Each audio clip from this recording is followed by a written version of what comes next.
Okay. Thank you so much, Tom. I think we can start our conversation. Are we good to go? Yes, we can. Yes, yes, please. Okay. Thank you so much for joining today's conversation. We apologize for the technical issues that we've had, but now we've resolved the issue. So we are going to start our conversation. And before we start, I would like to welcome Tom to introduce this space and also the organization. Then we can start officially. Tom. Okay. Thank you so much, Thank you so Victor. much, I Victor. believe you I can hear believe you me can now. hear me now. Yes, I can hear you. Okay. So Okay, thank you so so thank you much, so much, our our guests and guests our and our speakers for speakers today. for today. I I'd would like to really like to apologize apologize for whatever has just whatever taken has just place. taken I think we place. had I some think we had some connection connection issues. issues. Although we need Although we to need actually to move on actually because move we on because promised we ourselves promised that today ourselves we're that going today we're to going have this to have this conversation. conversation. So my name is So my name is Tom. Tom. I'm I'm working. working. I I do work do for work for Quacha Coach Africa, Africa, youth and youth and governmental governmental organization organization based in based in Mombasa, Mombasa, and we and have we have a a satellite satellite office in office in Malindi, Malindi, sub sub county, county, that's in that's in Kilifi Kilifi County. County. And And so so this particular this session is particular brought session to is brought you to through the you through support the of support of the the Embassy of Embassy of Denmark Denmark in in Kenya, as well Kenya, as as well as Uraia Uraia Trust, Trust, who have been actually our very great great partners partners for for almost 10, almost 10, 15 years 15 now. years now. And so And so today's today's session, we're session, actually we're going actually to look going to look um, um, in issues in to do issues to with do with how young how people young can people can actually actually be be guardians guardians of the of the Mombasa's Mombasa's integrity integrity and and accountability, accountability, especially when it comes to especially when matters it of comes to matters of governance. governance. As you are aware, As you are aware, the the rapid rapid development development and and complex complex governance governance challenges challenges coexist. coexist. So So the the role of role of youth youth as as vigilant vigilant watchdog watchdog is is emerging as emerging a as a vital vital force for force for ensuring ensuring integrity integrity and and accountability. accountability. So So this session session focuses focuses on on how how young young people people can can step step beyond beyond traditional traditional roles roles and and actively actively monitor, monitor, evaluate, evaluate, and and hold hold public public officials officials accountable accountable for for their their action. action. And And also, also, this this initiative initiatives underscores underscores the the idea idea that that with with access access to to the the right right tools tools and and platforms, youth can help create a culture of transparency and ethical leadership, ultimately maybe safeguarding the county's development from corruption and inefficiency. And so, and by doing this, we foresee that we are harnessing the digital platforms, civic education, and community-led oversight. Young leaders can actually transform into effective watchdogs who ensure that public resources are managed responsibly and that policy decisions reflect the true needs of the the community. community. And And I I think think with with that that backdrop, backdrop, then I then I think think we we can can actually actually have have a a very very um, candid candid conversation conversation around around issues issues of of accountability accountability and and integrity integrity and and transparency transparency within within our our country. county. So So without without further further ado, ado, because because time time has has gone, gone, I I think think I'd I'd like to like to welcome welcome Victor Victor to to actually actually take take us us through through this this particular particular session. session. So So thank you thank you so so much much, and and apologies apologies again for again for starting starting too too late. late. Thank you so much, Tom. Apologies accepted. We understand that with the digital issues, such issues are very normal. So we are going to start this conversation. My name is Victor Iha. My youth from Mombasa County, and today I'll be moderating this session. As Tom has rightly said, our session today will focus on youth as guardians of Mombasa's integrity and accountability. So with me, I have a team of my able speakers that will help us unpack this issue. So this is how we are going to do this conversation. First, we are going to have the introduction part, whereby our speakers will introduce themselves and so that we can know them. Then we're going to have a question and answer part, whereby I'll be asking key questions that will lead in understanding this conversation or this topic. Then we are going to also to have listeners and speakers interaction, whereby our listeners will also have an opportunity to ask questions.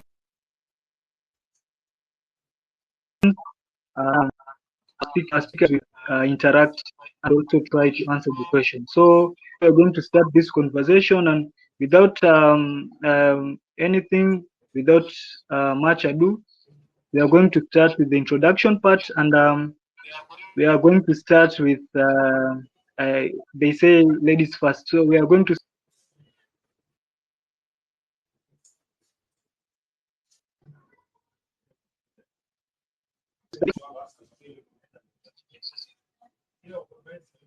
Mawia. Can you hear me? Yes, I can hear you. I hope you can hear me. Kindly introduce yourself. My name is Mawia Jokebed. I am a student at Technical University of Mombasa. I am a social justice advocate. I particularly work with issues of accountability in government and governance and transparency in the delivery of services. And yes, I'm happy to be here.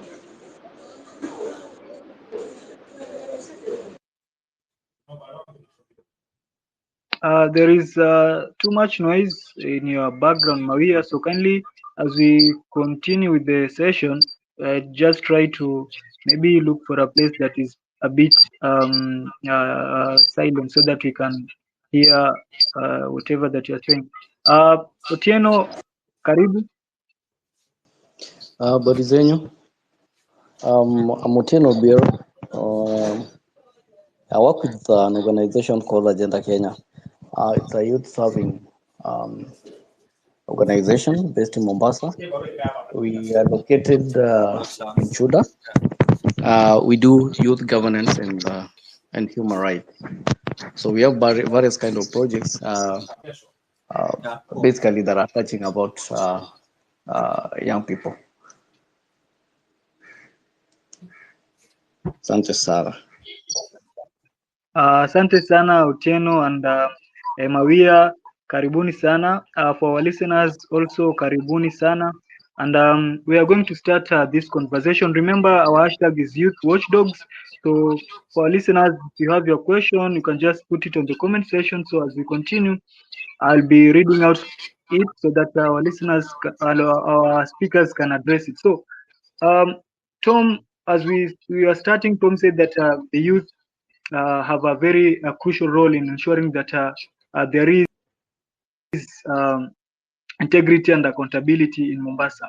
So the first question is, how can Mombasa's youth evolve into vigilant dogs, ensuring that every development project is transparent, accountable, and free from corruption? I'll start with Mawia. I hope there's less noise now in my background. Is it better? Yeah, I think it's better. I can hear you. So the question, how we can ensure there's accountability, it is very important for us to use the youth, not only about a matter of how many they are, kwa vile ni wengi. I hope I'm allowed to mix languages. Let me just mix. Uh, when when you involve the youth have a tendency to be more informed about many things. So if we actually want accountability in terms of government projects, it is about time we actively sparked interest in the youth, because you find that they are not interested in matters of accountability. They are not interested in whichever projects are going on. So if we will just sensitize the youth and try to get their take on what they actually, to show them that it involves them, yani tuwaonyeshe inawahusu mambo na serikali na miradi yote inawahusu na ni kwa faida yao. Ndio.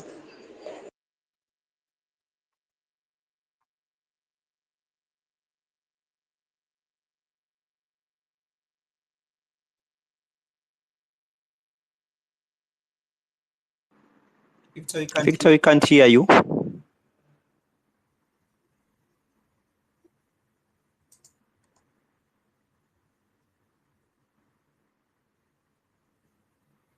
Sorry, you can't hear me? I can't hear Victor. I think you're done, if I'm not wrong. Okay.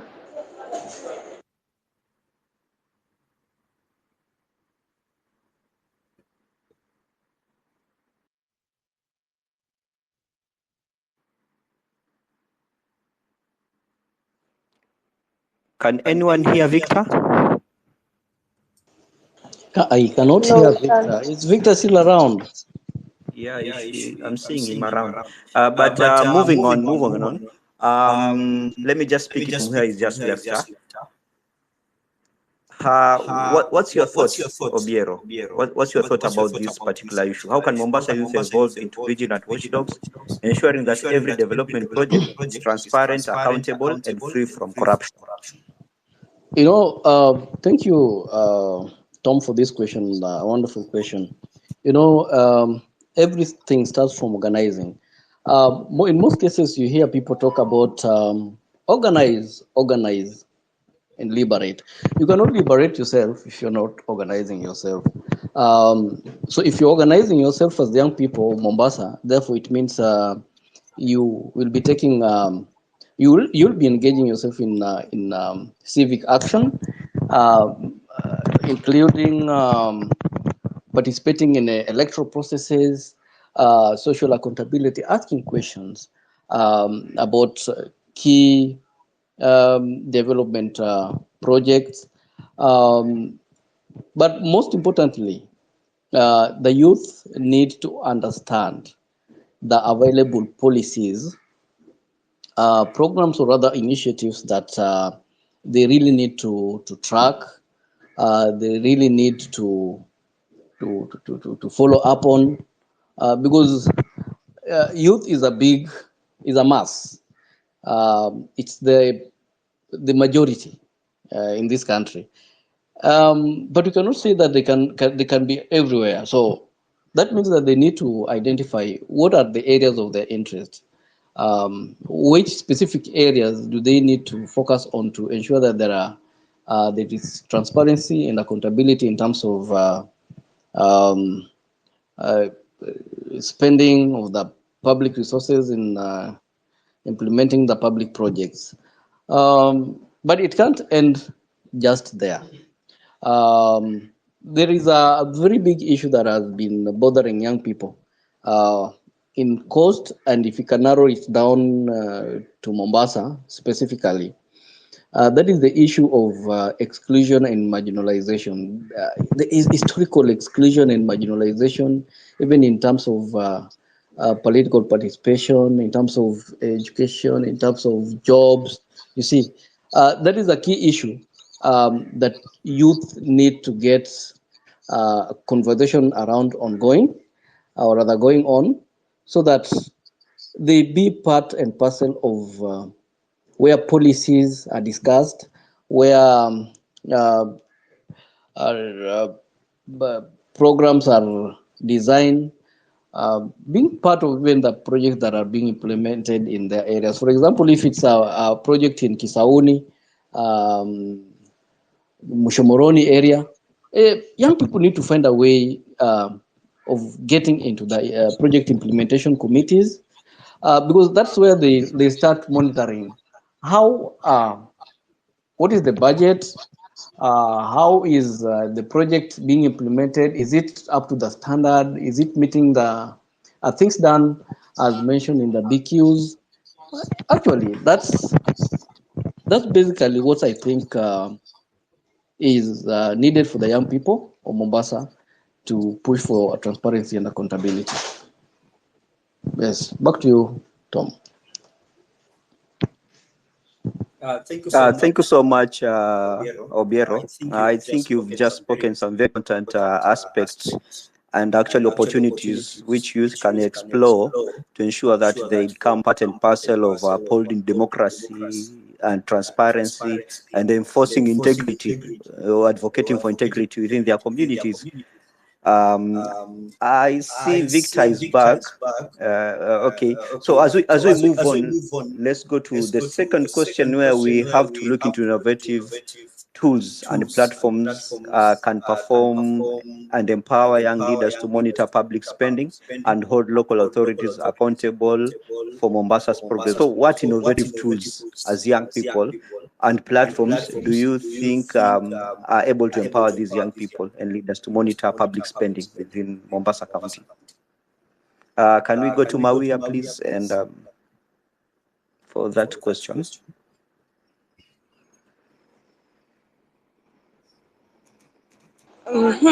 So, when we talk of innovative tools, I think we can try having youth led data collection exercises and we integrate technology into these things. Let us have things like apps to track and to take data.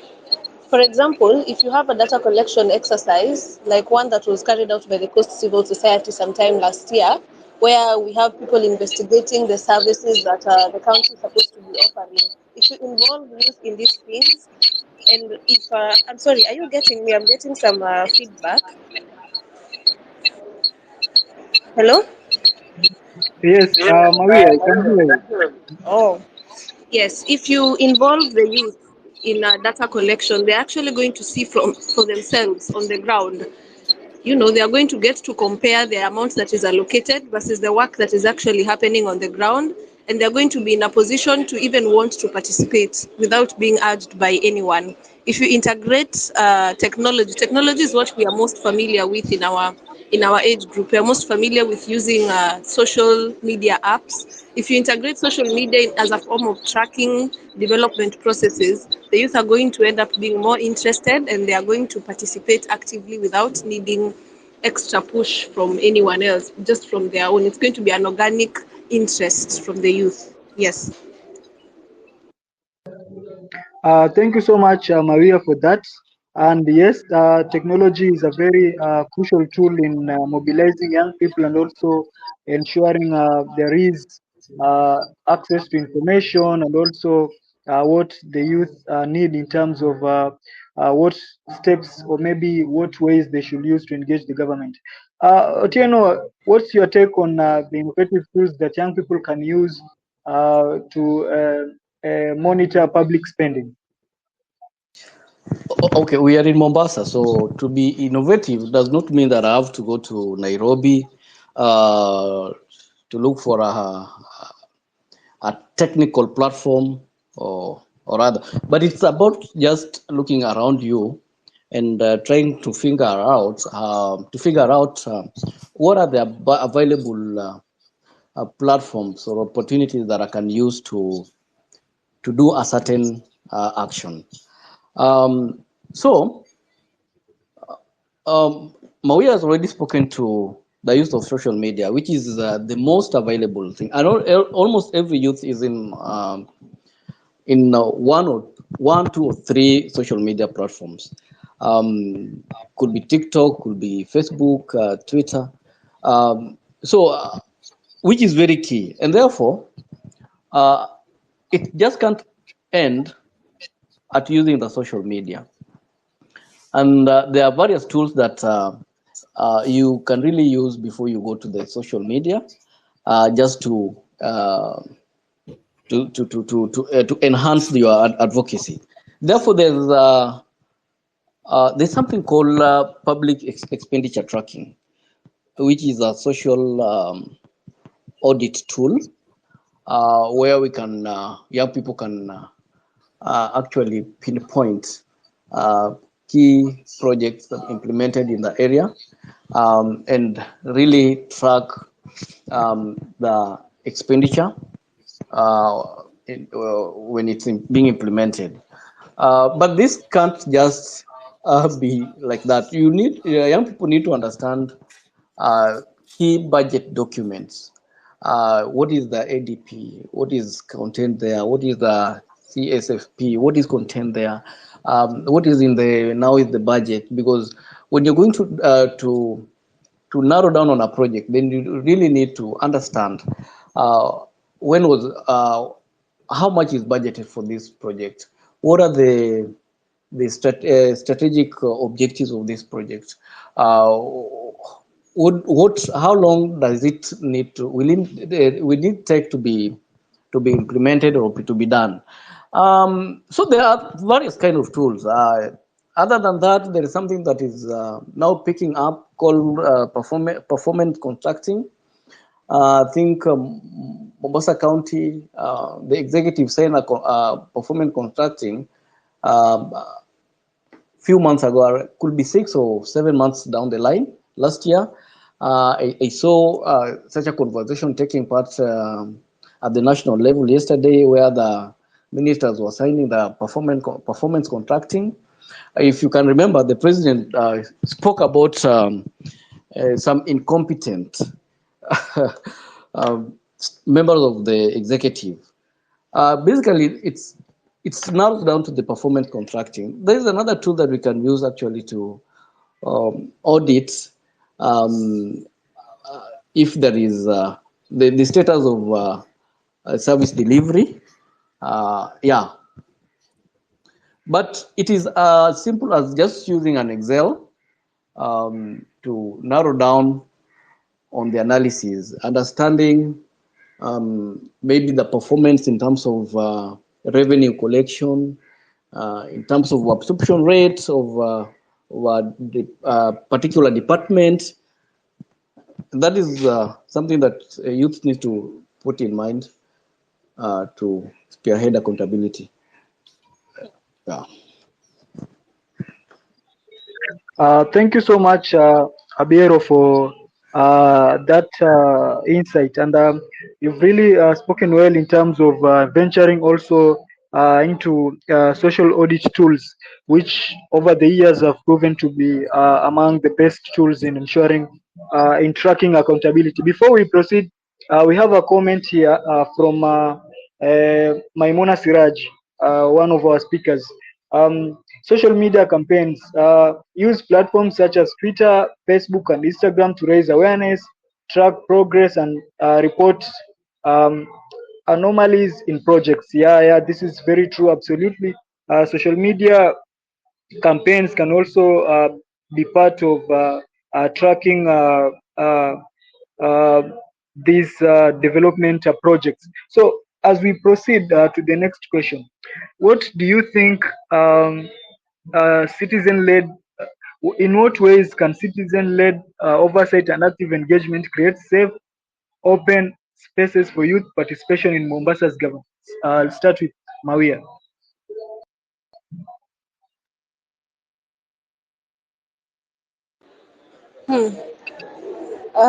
When it comes to citizen-led oversight, I think from the recent Gen Z protests, let me gather from that perspective. As a society, as citizens, we need to get to a point where we promote security and anonymity, especially when it comes to whistleblowing.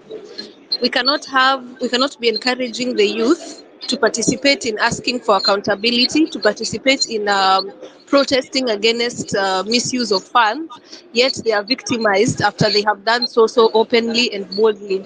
We cannot have a case of the youth being victimized in open spaces, as in you hear people say, Gen Z wanaribu mabiashara, wanaribu mambo. Let us come to a point as a society where we provide a safe and a secure environment, an inclusive environment where the whistleblowers are safe. Let us champion for legal framework. This can mean we work with the CSOs, where we champion for legal framework to protect whistleblowers mostly. Yes, that's what I think.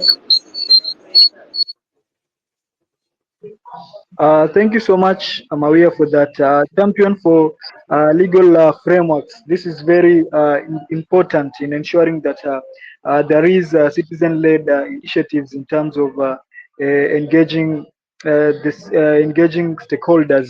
Atieno, what is your take on the oversight and active engagement in terms of creating safe, open spaces for youth participation? One, the citizen-led oversights and active engagements, creating a safe space for the young people. Um, First of all, something that is not yours is not yours.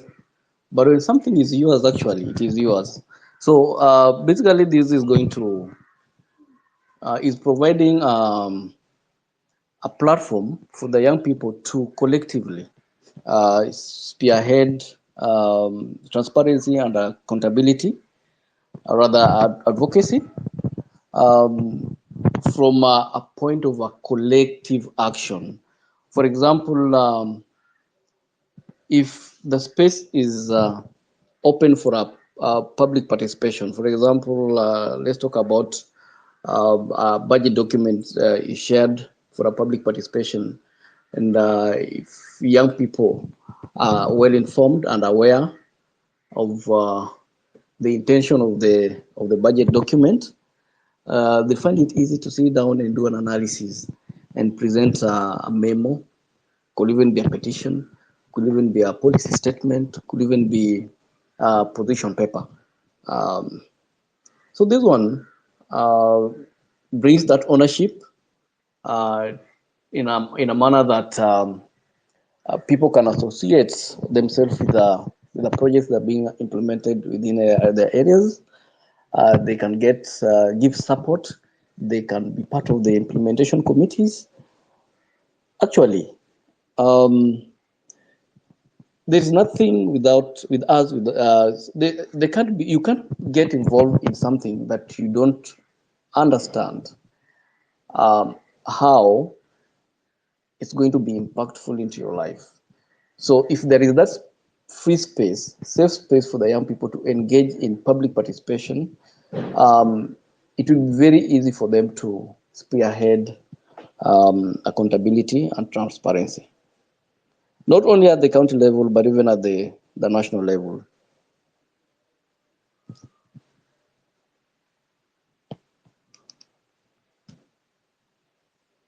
Back to you here. Thank you so much, Obiero, for that. Creating a safe and open spaces for youth participation is very key. But before we proceed to the next question, do you think at the county levels, do you think these spaces are open and safe for young people to engage? Obiero. Of course, there will always be barriers because the government to normally do not want the citizens to be aware, to be informed. So there must be those barriers.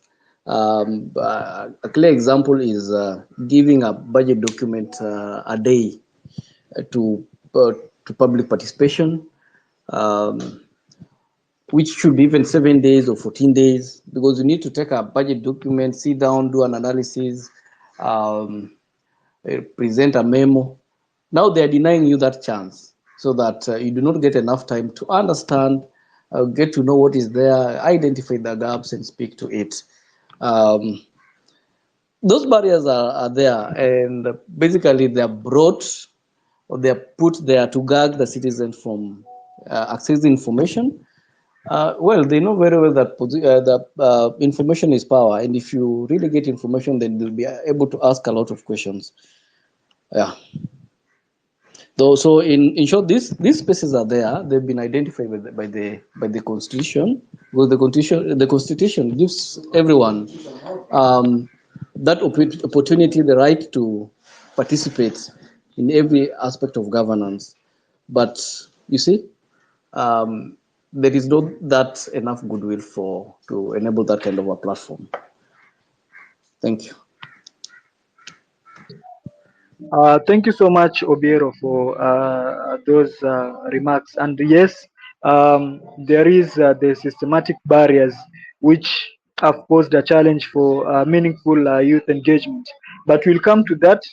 Before we jump to that question, we have a few comments here from Maimuna Siraj.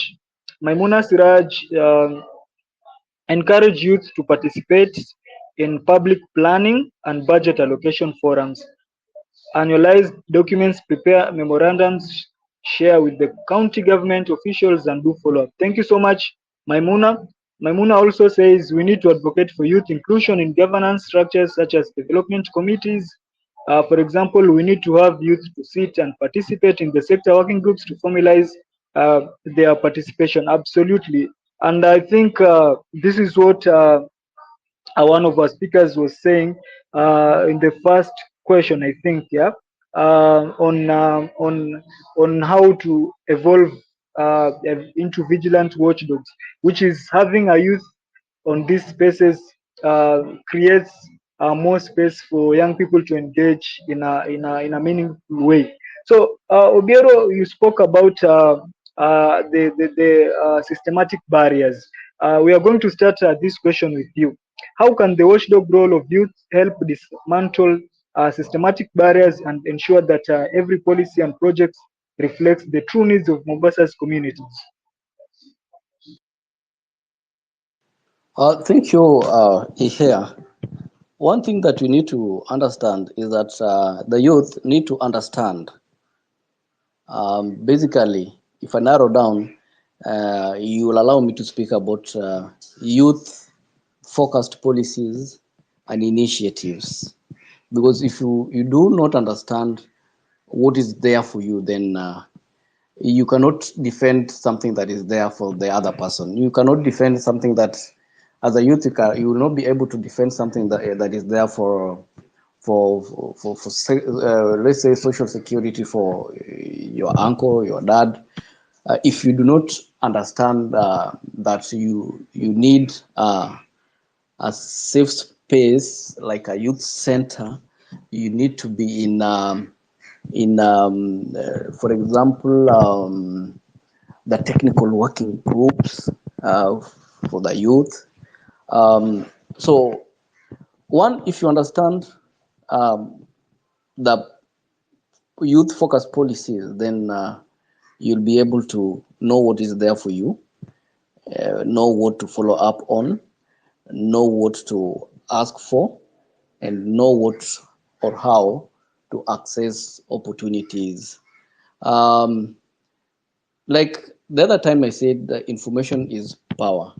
So for young person to dismantle this systemic barriers, you just need to understand, and understand also um, the gaps that are in the policies, the gaps that the public officials are taking advantage of.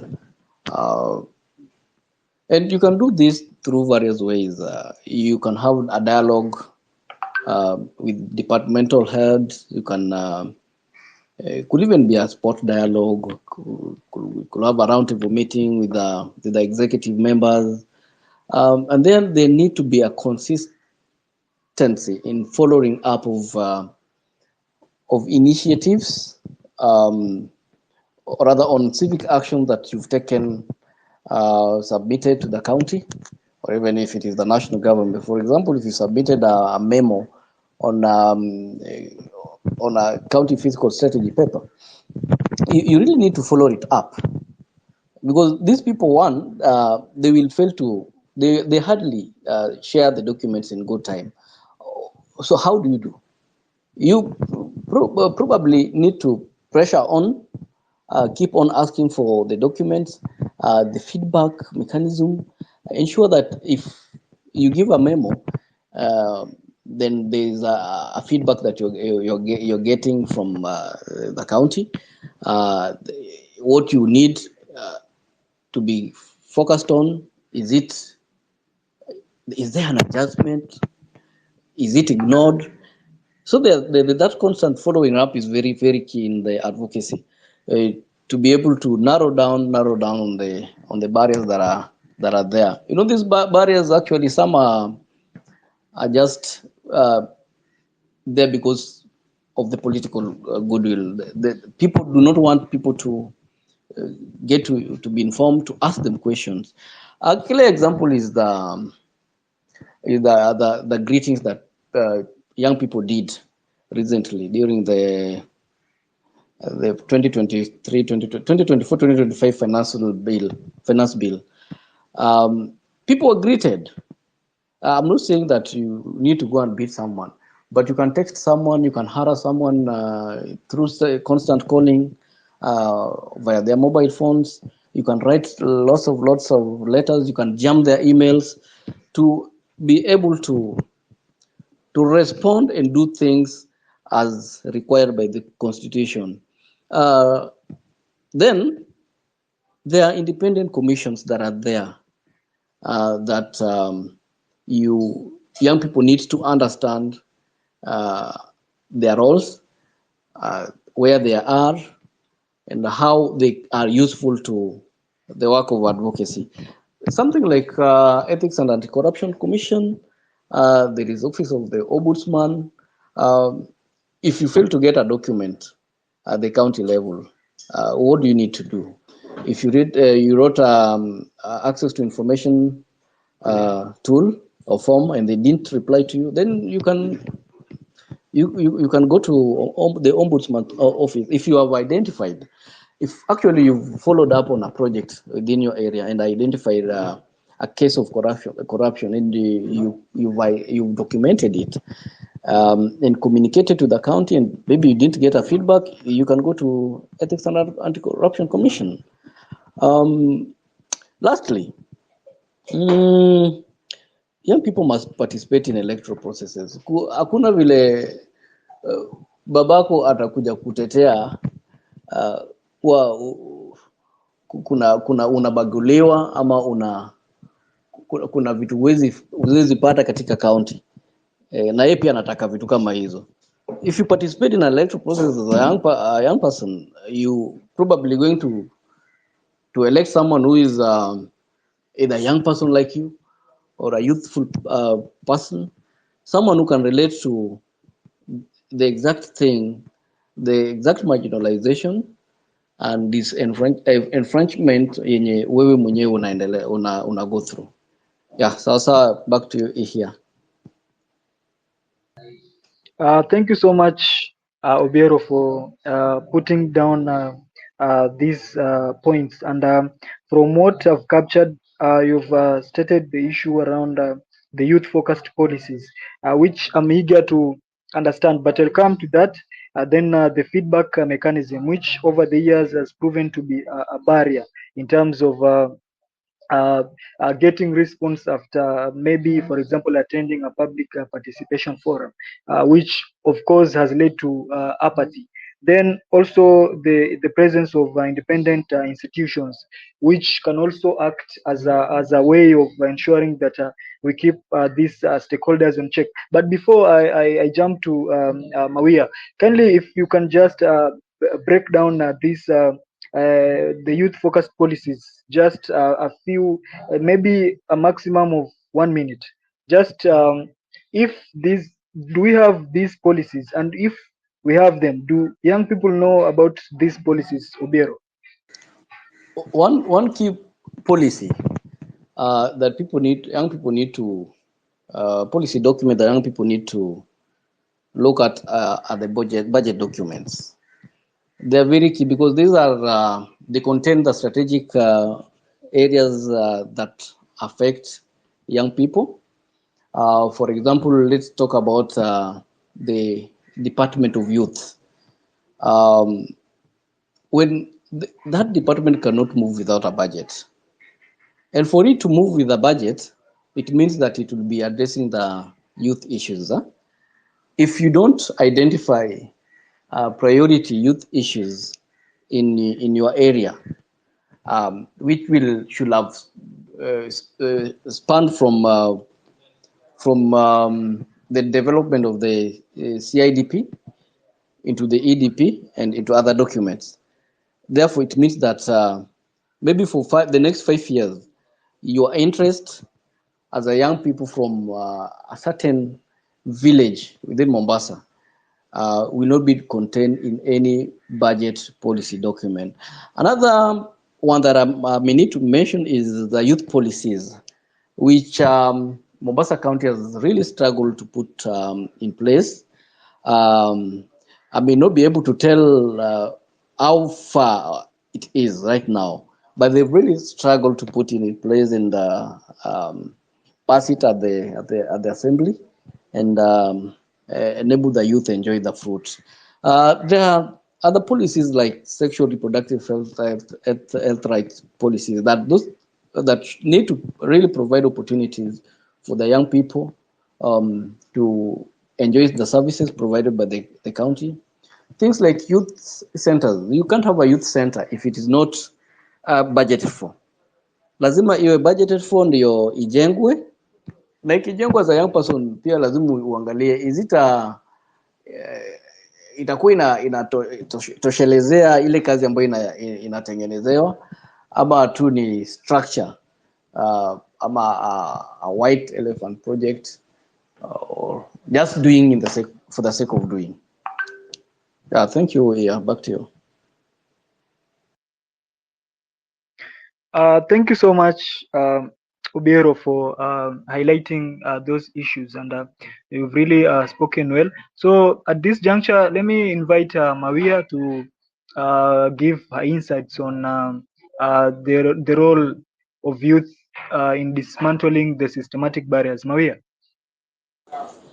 So Obiero has really handled that topic well, but I'd like to shed light on one barrier that is actually might be the main barrier: political interference when it comes to the youth being watchdogs. The issue with political disappearance mainly comes in where we have the youth being at a financially vulnerable point.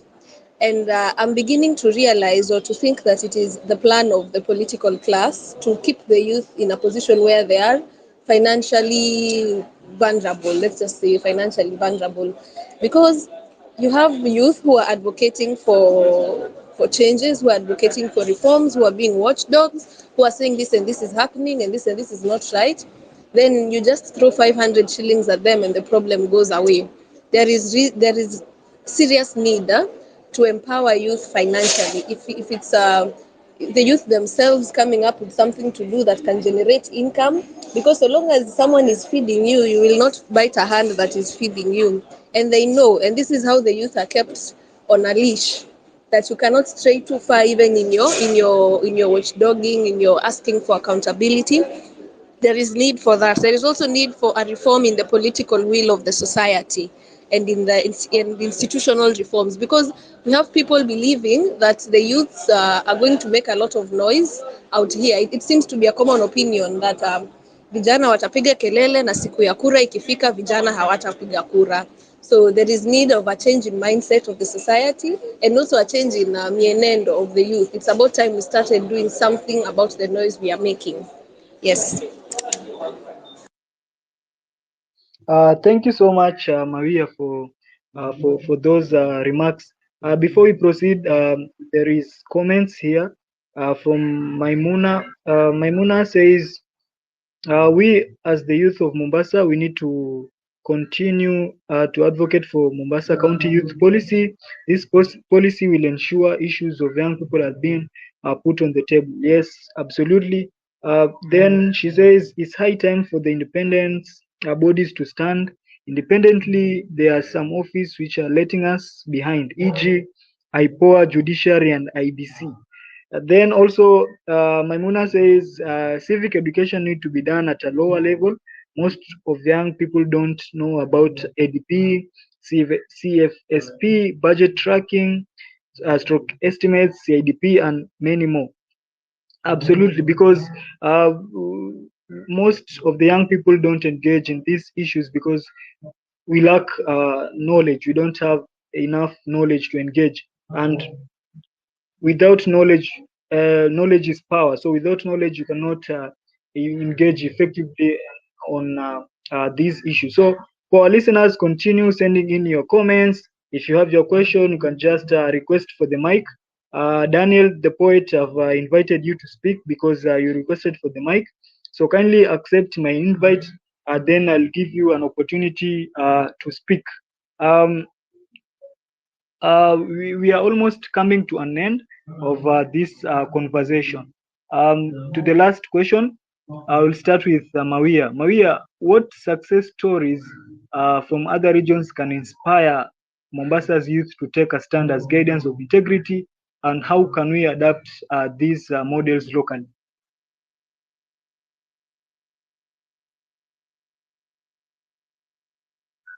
Maria, can you hear me?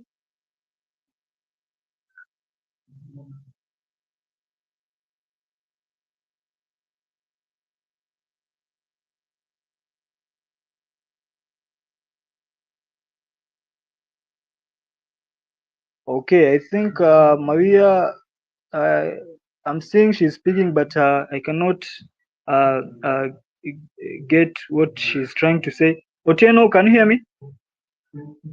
Yes, I can hear you, Victor. Okay, so what's your take on the success stories from other regions that can inspire Mombasa's youth to take a stand as guardians of integrity, and how can we adapt these models locally? I've taken a look at the entire country, different counties within Kenya, just to pinpoint a specific example where young people have successfully pushed for accountability and transparency. I know there could be, but at the same time, are they documented? We really documented these success stories. But a clear example is the recent Gen Z protest that went nationwide. You remember how the government was adamant in passing the finance bill as it was. They received so many, I think over 700 memos, but even a full stop wasn't changed in the finance bill. It was like, itaenda vile iko. But when the young people said no, it is no, things changed and it was withdrawn. And that is a clear example. I know Mombasa is a calm place. People are very peaceful. People do not throw stones. People do not like running here, there within the streets. But sometimes it calls for that. When you try option A and option A doesn't work, you go for option B. And option B could just be like throwing stones, running hither, thither, calling names, doing a lot of press conferences. So apart from the Gen Z protest that actually provided a template for the general population, I will give an example of an advocacy of young people in Kakamega County. There's some organizations that I know, and I've just forgotten of the constituency name or the sub-county name, but the MP is Peter Selassie, Honorable Peter Selassie. I don't know, it's Mumias East or West. I stand corrected. There is a school called Ebuberi Primary, if I mention it right, maybe wrong. So the school had very bad toilets, or rather, ukiwenda kule mostly unga ni latrines, very bad. Huwezi jua gani ni ya walimu na gani ni ya watoto. These people could not find a place to live on. So young people did a sport dialogue, highlighted this governance gap, wrote letters to the authority, the Ministry of Education, the Public Health, and even to the MP himself. And the MP appeared like as if he's going to ignore this call.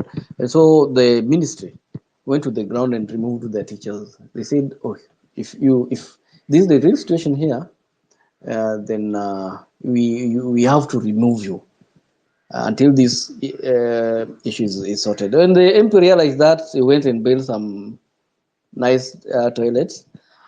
Even though till now they've been completed, but till now they haven't been open yet or launched yet. But they're there now. They're there. That is the classical example where young people spearheaded an advocacy, a successful advocacy that at least had an impactful outcome. Yeah, so that is what I can say. Thank you so much, Obiero, for those remarks. There is a concern here that Maimuna says we need to document the success stories in a positive way. In my thinking is that the Gen Z movement was reportedly wrongly. Obiero, do you think that reporting these success stories wrongly has an impact? I doubt if Gen Z protest was first. I doubt. I'm sorry, Maimuna, but I do think that Gen Z protest was, or rather were, just reported in a good way.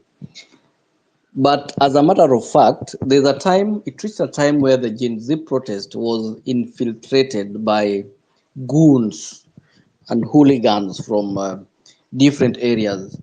Um, on 25th, when people got into the parliament, I was in Nairobi, and I can tell you, in the morning it was a very good protest, young people. When it reached midday, there were goons vandalizing shops, burning shops, attacking people. It is something that I witnessed personally. And you can easily differentiate between a Gen Z. Nikienda ground sahii hapa, nitaona mtu amevaa tumbo cut, mtu ameweka earphone kwa sikio, mtu amevaa yani kuna vile Gen Z atajipodoa, unaona.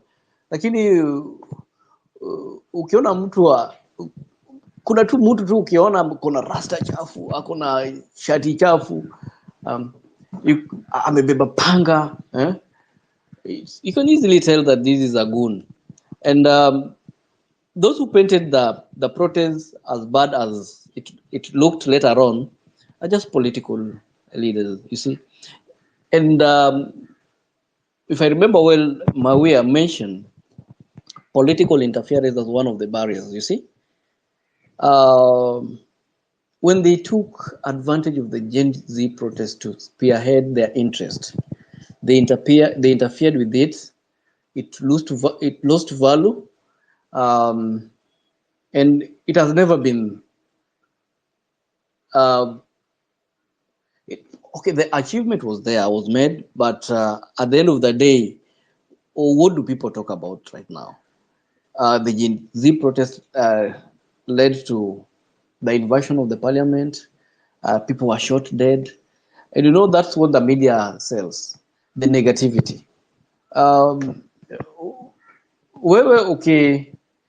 Wewe ukiuma umbwa watasema itakuwa very big story, lakini umbwa akikuuma itakuwa very big story. Ama leo uende tu mahali usikie kule Kilifi ng'ombe imeuma the shepherd, it would be a big story, lakini wewe ukiuma ng'ombe itakuwa a very big story. So the media also sometimes really need to differentiate, they know how to differentiate issues. This is the Gen Z protest, and this is how it was infiltrated by the goons, the political goons, due to the political interest of certain political individuals in this country. Yes. Thank you so much, Obiero, for answering that question. Before we proceed, allow me to read some comments here from Maimuna. Maimuna says, established youth councils actively contribute to national policy. Mombasa can adapt the Rwanda's youth forums by formalizing youth-led forums at the ward and sub-county levels. Absolutely. Then Maimuna also says mainstream media should continue to empower the community. This is very true. The mainstream media is playing a key role in ensuring that there is access to information. Then we have a comment from Mr. Ndungu Wainaina. Mr. Ndungu says best example is Mombasa County during Governor Joho's tenure. Youth-led protests to governor's office, litigation and petition the county assembly on county planning and budgeting. Absolutely. Then we also have a comment here from also Maimuna. Maimuna says, what was the feedback after that was reported? Which end up keep on losing more lives, killing and abduction. I think she's referring to the response. Obiero, you gave a response concerning the reporting of the Gen Z protest. That after this incident was reported, it ended up in loss of lives and abductions. Yes. So I don't know if Mawia is back. Mawia, can you hear me? Yes, I can hear you. Okay. Sorry. You had challenges in terms of internet. Before I invite you, I've Yes, I also, did. yes, sorry for that. I've also invited Mr. Daniel. So kindly, Mr. Daniel, accept my invite so that we can speak. You requested for the mic and I invited you. Then I've also invited Mr. Ndungu. So kindly, Mr. Ndungu, we would like to hear from you. So kindly accept my invite so that also you can share your thoughts. As we wait for Mr. Ndungu and Daniel to share their thoughts, Maria, what's your take on Yes. reporting? What's your take on success stories from other regions that can inspire Mombasa's youth to take a stand as guardians of integrity? So not only Mombasa youth, let's talk about Kenyan youth in the context of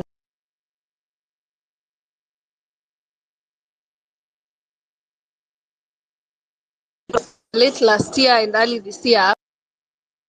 Kenyan youth went to the streets and they were protesting against bad governance and corruption, and they refused to leave the streets completely until their prime minister resigned. So it is of no use to cry over spilt milk. But I feel like if Gen Z had not gone home that June 18th, we would be far.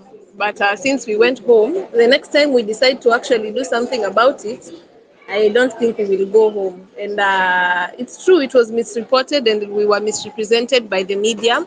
But those are lessons that we have taken from it. And in the next time we'll be going back to the streets, it will be it will be better. Yes, it will be more impactful. So we have a lot to take away from the Serbian protests because they achieved what they had gone to do in the streets.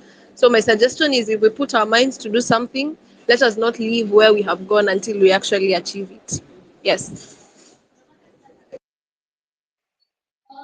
Thank you so much, Maria, for that comment.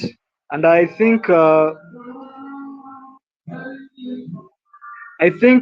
have come to the end of our today's conversation. But before we leave, I would like us to just give you 1 minute to give us your parting shot. I'll start with Obiero. Well, thank you for this session. It's been wonderful. But I want to mention that advocacy is not advocacy until there are lots and lots of documentation. In every step that you as a young person wants to push for accountability and transparency, you'll have to document whatever you're doing. You can't just go to a public participation without information.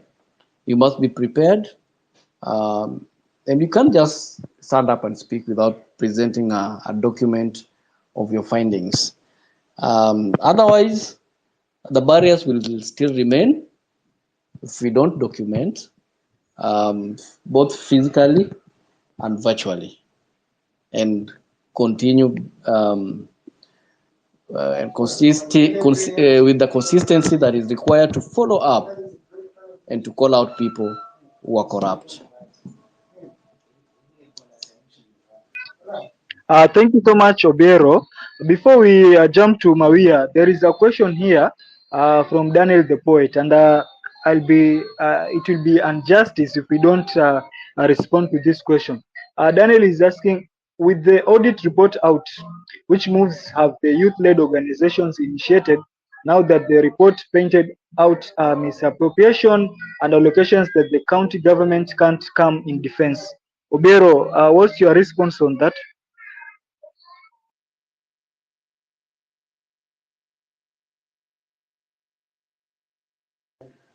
You know, politicians are politicians, and they will always find a way of dodging the questions, the audit queries. One important issue that young people need to do is to take the audit Auditor General's report, analyze it, look at Mombasa specifically, and say, this is what we want to do. We want to look at the pending bills, or rather we want to look at, okay, let's say, for example, pending bills. Then have your questions, raise your questions and go to the governor. If you do not do that, then how will the governor respond? How will the executive respond? How will the different departmental heads respond? There's no way. We have to take the broad step to document the issues and communicate to the county. And in case there is a barrier, then we go to the independent commissions. We can even work with our area MPs or the senator to demand for answers, to do a public inquiry. Even the committees, there is the Accounts Investment Committee can even come down to Mombasa to inspect projects that they've even done. They recently came to the stadium, Mombasa Stadium, and they've gone to several projects and had conversation with the county assembly, different committees, and even the governor himself. That even during the Joe's time, Joe was called to Nairobi to respond to audit queries. It was a push, so we have to take initiative of raising questions for those in authority to respond. They will not respond if we just read the document and sit down. We read the document, narrow down on the findings, and send the documents to them, do follow up consistently, do meetings virtually, physically, create awareness. Yeah, that is it. Mawia said, you don't leave until it's done. If you leave before it's done, nobody will do it. Absolutely. Thank you so much, Otieno, for that response. Mr. Ndungu is here, so kindly, Mr. Ndungu, just hold on kiasi. Mawia, what's your take on the question? And as you give your take, also you can just give your parting shot as we wind up. Mawia.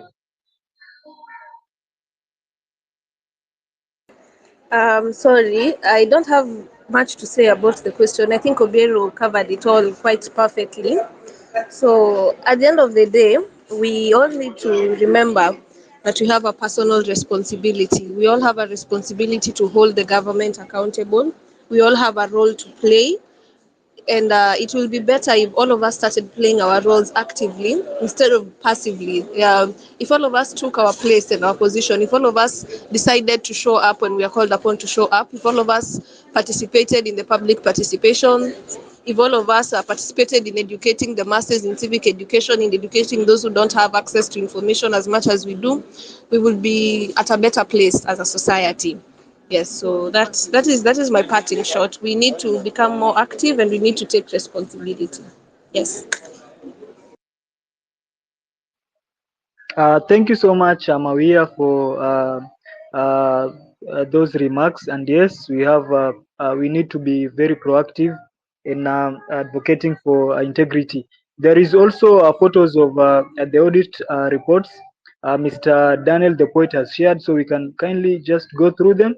So at this juncture, allow me to invite Mr. Ndungu. Kindly, Mr. Ndungu, karibu sana. I'll give you a maximum of 2 minutes because we are already late. Karibu. Thanks, Victor, and the whole team of Kwacha Africa and all the participants. I hope you are all well. You can hear me? Yeah, I can hear you loud and clear. Thanks. Sorry, I'm doing multitasking. I'm listening to you guys. I'm also doing other things at the same time, but I didn't want to participate. I started participating earlier on. I think I will invite everyone to go through the entire thread. I think I have shared a lot of information, a lot of thread, in the whole of that thread. Perhaps I want to make two comments. Number one is that youth engagement has really shifted. And I think that what the Gen Zs have done is to shift the gravity of governance in this country. And I think that's something all of you need to seize on and amplify it and take it to the next step. I think that's very critical. The second point to make is that for a long time, issues to do with integrity, accountability, democratic governance, and all that, these are things that are long-term investment. You have to look at them for you to see the results you want. They require a lot of vigilance, a lot of effort, a lot of collaboration, a lot of partnerships, a lot of engagements. So it's not something that you can switch on and switch off. There has to be resilience and determination that you must put into it. And the best example, and the way I gave the example of Mombasa, is that we at ICPC, we are the guys who initiated a lot of work on the county governance process in Mombasa. County planning, county budgets, and all those. There's a lot of documented evidence, and some of you guys participated a lot during those processes. That is 2016, 2015, 2016, 2017, all the way up to 2021. There is a lot of information you can get from there, and a lot of documentary evidence. In fact, some of you guys were beneficiaries of our training and capacity development. Finally, is this. And I think this is, you are asked, the last speakers, and your last question, Victor, you talked about. Right now, one advantage you have is that government, county government or national government data and information is now being released on a quarterly basis. For instance, you can access the county government report, budget implementation quarterly report. It is available on, if you go to the control budget website. If you go to the Auditor General's report, they are out. All these reports are out.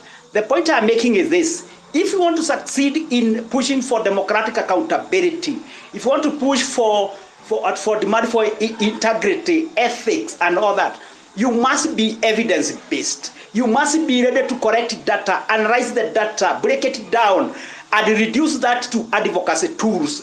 When you are doing informed, data-based, evidence-based advocacy around accountability, you will never go it wrong. You always get it right.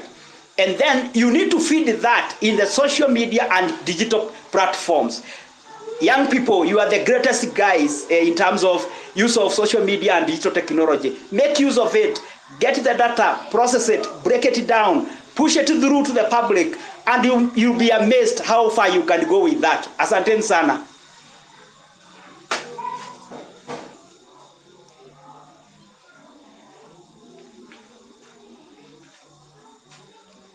Hi.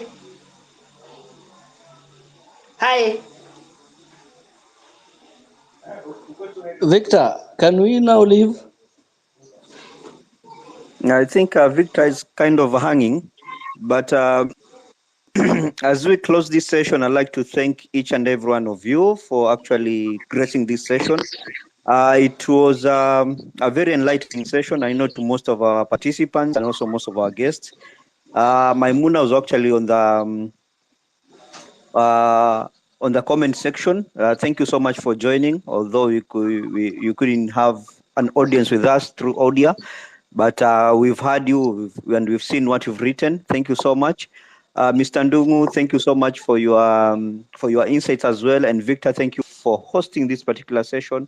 What I'd like to urge each and every one of you is just to ensure that we keep up the speed. Whenever a report comes out, make sure we gather ourselves out, ensure that we analyze this particular report so that we can engage the duty bearer as quickly as possible, so that we don't have these gaps which we're actually experiencing, because I feel like we have a lot of fatigue as community members out here, because there are a lot of things which are actually coming out right now, and actually digesting each and everything, it becomes really, really hard. So thank you so much, everyone. I will be planning for more and more of these X spaces in the coming few months and in the future. So keep following us on Twitter, on our YouTube channel, also on our website at kwachaafrica.org, and also on our Facebook page where we keep on posting information that will actually help you to learn about issues to do with accountability, integrity, and transparency, and within Mombasa County. So thank you so much, and God bless you all.